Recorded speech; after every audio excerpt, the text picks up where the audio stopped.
The Arabic Peninsula, 1941. Construction site of the Great Pipeline, Suleiman. The Turkish overseers push their teams. The Sultan has demanded that everything be ready for inspection by the new ally of the Ottoman Empire, Nazi Germany. 25 years earlier, the violent repression of the Arab rebellion allowed the Ottoman powers to maintain control over Arabia. Since then, the discovery and exploitation of vast oil fields has reignited the economy. The Ottoman Empire is richer than ever. In the middle of World War II, the strategic construction of an immense pipeline will allow Germany to feed its war machine. But none of this ever happened. In 1917, a small grain of sand leads to the success of the Arab revolt and the storming of Damascus. Our history is no more than a series of incredible events. Every one of us can influence its course. From the birth of a 1,000-year-old empire to the death of a flourishing civilization. From the creative genius of a handful of men to a worldwide cultural revolution. From the darkest of totalitarian visions to the most horrific of great wars. From the heroic resistance of an entire people to the iron determination of a minority. The most infinitesimal of our decisions can influence the future of humanity. To know the past is to foresee the future. June 18, 1909, Thomas Edward Lawrence leaves his native Great Britain for an important journey to the Orient. November 1917, in the Arab city of Dara, Captain Lawrence is captured and tortured by Ottoman soldiers. October 1st, 1918, Prince Faisal enters Damascus. After 400 years, the Holy City is once again under Arab rule. These three inextricably linked events are key moments in the epic adventure of Lieutenant Colonel Lawrence, also known as Lawrence of Arabia. September 1908, Mont Saint-Michel. After more than 3,500 kilometers, young Thomas Edward Lawrence is about to complete his bicycle tour of France. Passionate about history and medieval forts, he is following in the footsteps of his childhood hero, the celebrated Richard the Lionheart. Lawrence has always been an atypical boy. How many times has he sneaked out of the house to go on nocturnal escapades? For this dreamer and adventurer, nothing is worse than the dreary rigor of traditional schooling. Yet he loves learning, but only the things that he likes and in the way that he likes. It is at Oxford University that life places an exceptional personality on his path. A reputed archaeologist, polyglot, historian, and journalist, the great D.G. Hogarth. Holding the status of professor in the prestigious university, this intellectual is also a man of action.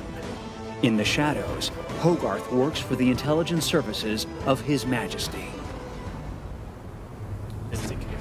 An ideal cover. On the ground, who would suspect an archaeologist examining ancient stones of espionage? Yes. And what better position is there than that of a teacher to discreetly recruit new talent?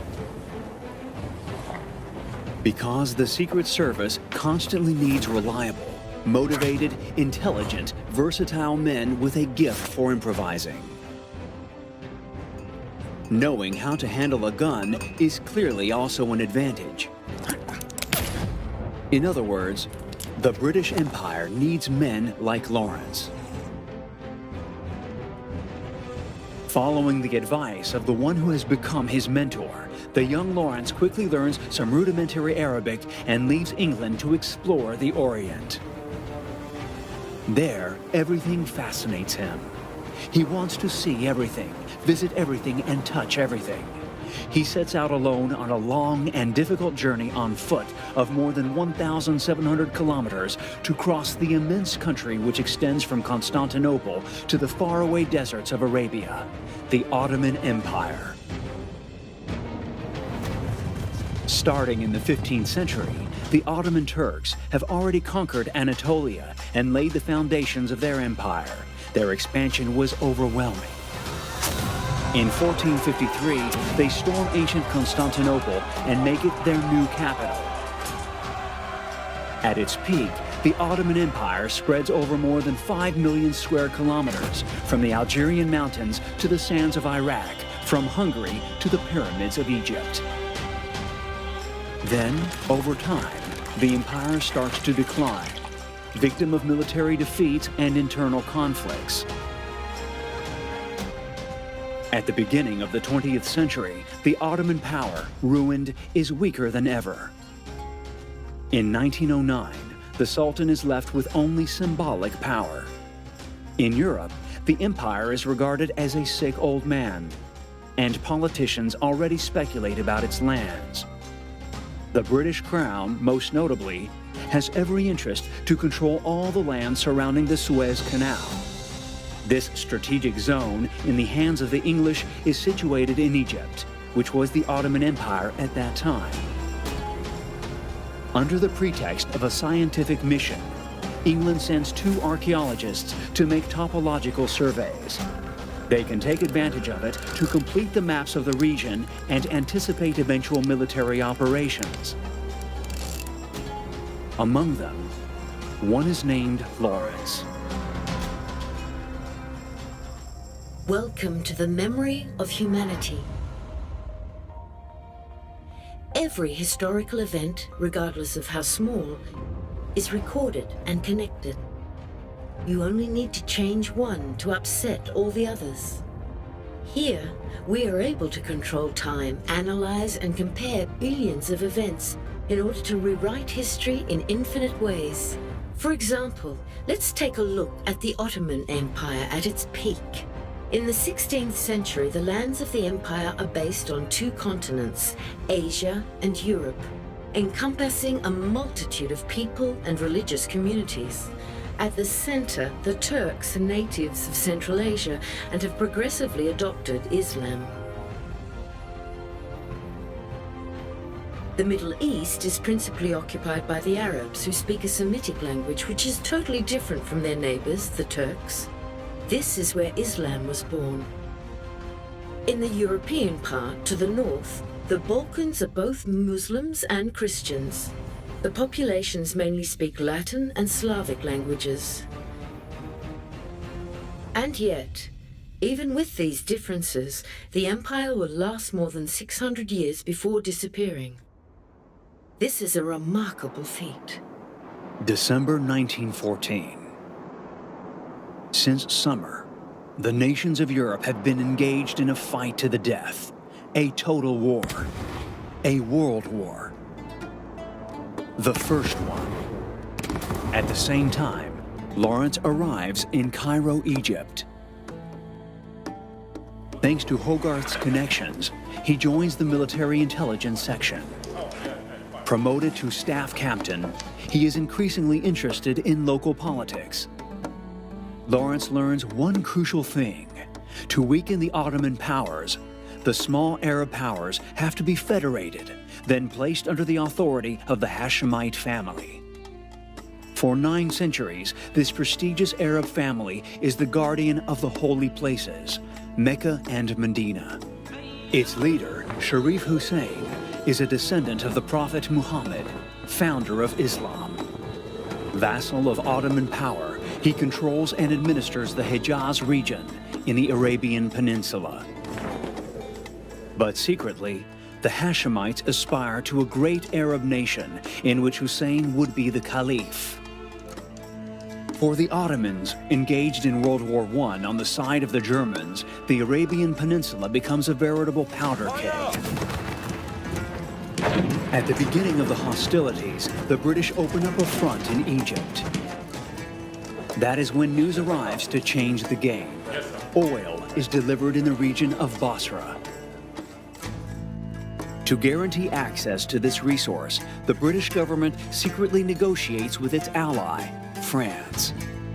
At the end of the conflict, the 2 European powers will redraw the frontiers of the Middle East, then share control of it. This highly confidential redistribution takes on the names of the two diplomats who led the negotiations, Sykes and Picot. Kept secret, these agreements contradict the numerous promises of independence that are made to the Hashemites. Pragmatic, the English hedge their bets. The same territories are promised multiple times. However, Hussein and his sons are still convinced of British support. The Sharif publishes his proclamation of independence, the birth of the Al-Thara al-Arabiya al-Kubra, the Great Arab Revolution. Once the revolt begins, Lawrence is transferred to the Arab Bureau, a service formed to support the Arab cause. His first mission: find within Hussein's ranks someone capable of leading the Arab uprising. In November 1916, he meets one of his sons, Prince Faisal. Fascinated by this man who fights with ardor but without means, Lawrence manages to convince his superiors Prince Faisal is the man for the job. The captain is then given a new mission: become the military counselor of the prince. In January 1917, the Bedouin army of Faisal begins its march. Banners flying high. Riding at his side, fully dressed as a Bedouin, is Lawrence. Know your weaknesses. Captain Lawrence understands very quickly that the Bedouins cannot directly confront a modern Ottoman army. The nomads, under-equipped, lacking discipline, unable to hold a line of fire, are unpredictable. He knows that his army of volunteers is very susceptible to loss, and that it is necessary to preserve as many of the already inferior number of troops as possible. He develops a particular concept of warfare. Faced with a traditional and well-equipped army, they have to respond with light, mobile troops who have a great deal of autonomy. Therefore, lightning raids and sabotage are much more effective than suicidal charges. This tactic circumvents the weaknesses of the troops and best utilizes their strengths: the endurance of Arabian camels, solid knowledge of the nomadic terrain, and the complicity of the local people who provide good information on the enemy. This is the principle of guerrilla warfare. June 1917, Desert of Nefud. Thanks to English gold, Lawrence manages to rally Chief Aouda's clan to the cause. These precious reinforcements will be appreciated. In a few days, they will make a surprise attack on the strategic port of Aqaba. So while the English fleet is pounding on the port's defenses, all facing the sea, a horde of Bedouin warriors descend from the mountains where nobody was expecting them. Before the end of the day, Aqaba falls into the hands of the Arab rebels. A shining victory for Lawrence. His legend established, the Englishman shares his life with the Bedouins. He wears their clothes, sleeps under the stars, and endures their thirst. On the front line, he is in every fight. The English, however, are more impressed by his tactical results. His guerrilla method is terribly effective. He is promoted to major, given more weapons, ammunition, and explosives, and sent back to the desert. September 1917, Mudawara Water Point. To prevent attacks, the Ottomans have begun to shield their trains. But even with these precautions, it won't put up much resistance against the explosives that are put on the tracks.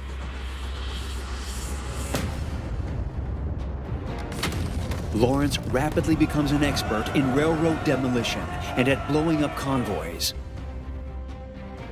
From then on, the Arabs nickname him Prince Dynamite. In October, at the demand of the British commander, Lawrence and the rebels go behind the Ottoman lines to create a diversion. The mission is dangerous, and several skirmishes go badly. One evening, Lawrence decides to go on a reconnaissance mission in Dara. The small group marches anonymously in the city where the enemy supply passes. That's when they cross an Ottoman patrol. In spite of his Bedouin clothes, Lawrence's white skin is noticed by one of the soldiers, and he is assumed to be a deserter from northern Turkey. He is arrested immediately. Imprisoned, he is subjected to violent interrogations. Lashes from a whip begin to rain down on him, as does the sexual abuse. Lawrence resists, but he is beaten and immobilized. He knows that if one English word escapes him, his torturers will unmask him immediately. Then the torture ceases. Lawrence is left on the floor, bleeding. Dawn is breaking. Lawrence, broken, gathers his last vestiges of strength and manages to escape. We have arrived at a point of divergence. A point of divergence is a key moment, a crossroads in our history where our world can swing from one side to the other.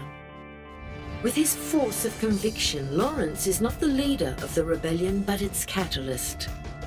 The scattered armies reassemble and fight side by side. If he had portrayed himself under torture by speaking English, his fate would have been sealed. The Ottomans would have had one of the pillars of the Arab revolt. The rebellion would have lost its unity and perhaps even some of the English support. So we can imagine a different outcome for the war.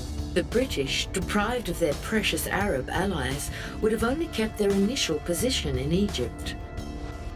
By the end of the conflict in Europe, the Ottoman armies would have been firmly established throughout the Arabian Peninsula.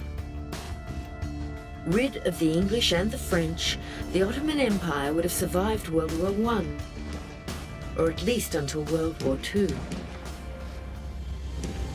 1918. In Europe, everything accelerates. In the Orient as well. What was at the beginning just an improvised guerrilla war is now an essential support for the British Army, which is advancing faster than ever in the Ottoman territory. Lawrence, who has become lieutenant colonel, increases the audacious raids. Going up north, he blows up bridges and railroad tracks. Everywhere the Ottomans are retreating, fleeing in front of the hooves of the desert horsemen who are riding at full gallop to conquer their future. Meanwhile, thousands of Bedouins flock towards Damascus. Others converge on Medina, the holy city. There is a price put on the heads of Lawrence and the Arab leaders. But despite the promise of a huge reward, no one betrays their legendary leaders. September 19th, as the British launch a major offensive, Prince Faisal proclaims a general revolt. There's panic in the Turkish army. The war seems to be coming to an end on all fronts. And it was time. On both sides, the massacres are multiplying, fueled by the fire of vengeance. Prince Faisal and Colonel Lawrence, riding side by side at the head of their nomadic army, move straight towards Damascus. October 1st, 1918, the flag of the Arab revolt finally flies on the capital. On the 30th, on their knees, the Ottoman Empire concedes to its ultimate defeat. Revolt or revolution? A revolt is a refusal to obey authority, and it manifests itself by an attempt at insurrection or mutiny. A revolution is a brisk reversal of a regime by force. It involves profound political and social changes. In 1789, confronted with a popular movement of great magnitude, the King of France, Louis XVI, does not measure the extent of this groundswell protest. In his eyes, it's a simple revolt. A few years later, he is guillotined, and the Kingdom of France, carried away by the turmoil of the revolution, becomes a republic. The Arab uprising in 1915 is technically a revolt. The Arabs want to conquer the power without changing the society. For the Arab historiography, however, it is a revolution. The difference in semantics might seem insignificant, but it completely changes the point of view and scope of the event. November 11th, 1918. The First World War is over. But for the Hashemites, the stakes of the Arab revolt do not stop with the end of the Ottoman Empire. Hussein continues to fight for control of the peninsula and the creation of a great Arab caliphate. He is not alone. Ibn Saud, Emir of Najd, knows how to take advantage of the chaos to launch a jihad and to enlarge the kingdom. Carried by his religious conviction, he is a formidable adversary. Especially since, in the meantime, Hussein has discovered the existence of the Sykes-Picot Agreement, providing for the Ottoman dismemberment to benefit England and France. He knows that he can no longer count on the support of the British, who are hiding their real intentions, and multiplying fake promises and commitments that have no future. Lawrence himself has known this heavy secret for a long time. During his years of fighting in the desert, he was torn between his loyalty to the crown and his loyalty towards his new brothers in arms. He never said a thing. To ease his conscience, he did everything for the rebellion to be victorious and have the best cards in hand to negotiate. In January 1919, the victors of the Great War are reunited to redesign the map of Europe and the Middle East. Lawrence accompanies Prince Faisal as an interpreter and advisor. The ultimate battle, a battle much more decisive than all the ones fought under the sun of the Middle East. It is in vain. The decision was already made a long time ago. Forgetting all promises, the Sykes-Picot Accords are ratified. The Middle East will be British and French. The coup de grace is given by France. July 24th, 1920, a French contingent arrives at Damascus to take possession, in accordance with the agreement. Lawrence's old comrade in arms resist. They are massacred. The only comfort, Lawrence succeeds in influencing the British decisions. The government of Her Majesty offers Faisal the Iraq throne in replacement of Damascus. A Sunni leader at the head of a mostly Shiite state. Disappointed, the prince reproaches Lawrence for having betrayed him and for never really fighting for the Arab cause. The archaeologist turned warlord falls into a profound depression. To flee his increasingly invasive fame, he takes refuge in anonymity. He is soon no more than a shadow of his former self. May 19th, 1935, he dies after a motorcycle accident. He was 47 years old. In 1924, Ibn Saud invades the kingdom of Hejaz. Hussein is forced into an exile from which he will never return. In 1932, the year when we discover new petroleum deposits, the Arabic Peninsula is almost entirely under the control of Ibn Saud. Later, this country will take the name of its founder and become Saudi Arabia. But that is another story. In 1926, Lawrence publishes his memoirs, The 7 Pillars of Wisdom. Within it, he describes most notably his actions in the Middle East. This work becomes the bedside book of Che Guevara, Nelson Mandela, and Winston Churchill.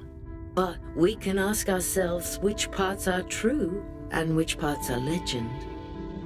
Who finally was Colonel Lawrence?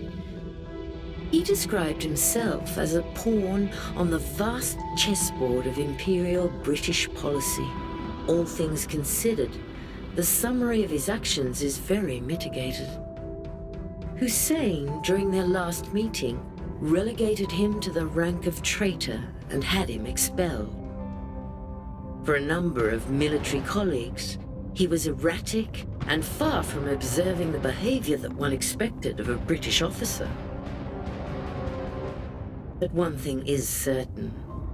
Lawrence became a legendary hero and an adventurer with an unexpected path, highly respected by the Bedouins. With an unlimited commitment, he risked death 1,000 times in the heart of battle, from crossing the terrible Nefud Desert to dynamite attacks on trains, from his first night in the desert to epic rides. It is undeniable that the Lieutenant Colonel has deservedly earned his nickname, Lawrence of Arabia.